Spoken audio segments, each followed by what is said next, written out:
ការធ្វើវាតែងជួបទុកស្ពឹកមុខខំរត់ទុកតនអាយុនៅ20ស្ដួយស្ដាងតែងខំប្រឹងសុំលៀងរត់តែខ្លាចអត់ស្បៀងខ្លាចឲ្យមានន័យឆៃសំដីសាបហួសឲ្យតែខ្ជាក់ជួបគ្រូក្ពើមឆ្លោះព្រោះតែរឿងកំរៃ make sure ថាវាដួលមែនតែនពួកអាចៃកូនត្រៀនទៅកម្មសល់មួយថ្ងៃ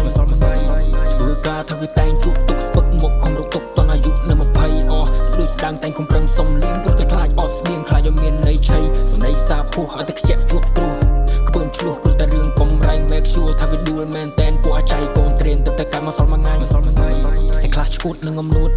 អួតអាងកាន់តែខ្លួនគ្មានឯអួតសោះស្មោះត្រង់ជាអសត់អត់ធ្មត់ព្យាយាមជាអំណត់ខ្ញុំមិនចេះអួតអាងព្រោះតែជីវិតធ្លាប់កំសត់តែខ្លះទៀត show off ពេលដែលធ្លាក់ខ្លួនធ្វើកំសត់តក់ចាស់ថាពីមកពងចូលមួយវាយមួយមកប៉ុណ្ណឹងរឿងវានឹងកើតឡើងមកសញ្ចង់វាយឯងចាប់ញាត់ចូលករង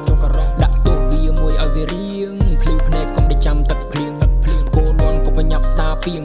ភ្លើងដាច់ត្រូវបញ្ញាប់រកទៀនថាមិនដែលតូចចិត្តនឹងជីវិតមួយនេះខ្ញុំរៀបចំភ្នក់កំណិនឲ្យវាតាន់ពេលនេះវែងឆ្ងាយដល់ហើយពិបាករកកោះត្រើយសំនួរគ្មានចម្លើយពេលនេះតែមិនធ្វើវ័យ20នៅតែខ្លាំងនៅចំបាំងយកជ័យជាកវីដៃថ្មីរស់នៅសុខស្រួលនឹងទំនួលខុសត្រូវមិនរកស៊ីលក់ផ្លូវដូចអាចមកសល់មួយថ្ងៃសមត្ថភាពព្រីមិនបាននឹងចំកញ្ចក់ពួកវាខំប្រឹងកោតែដឹងតែមិនរួចចាស់ថាត្រូវឆ្លៀតត្រូវឆ្លាតត្រូវសង្វាតផ្លូវហុយព្រោះកំពុងតែសម្អាតទោះផ្លូវស្អាតដើរស្រួលទោះមានខ្លាមិនប្រកបតែរៀលទេត្រូវចងចាំក្នុងខួរ when you not smart is hard making friend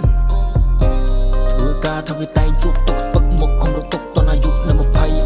ដួយស្ដាងតែងខំប្រឹងសុំលៀង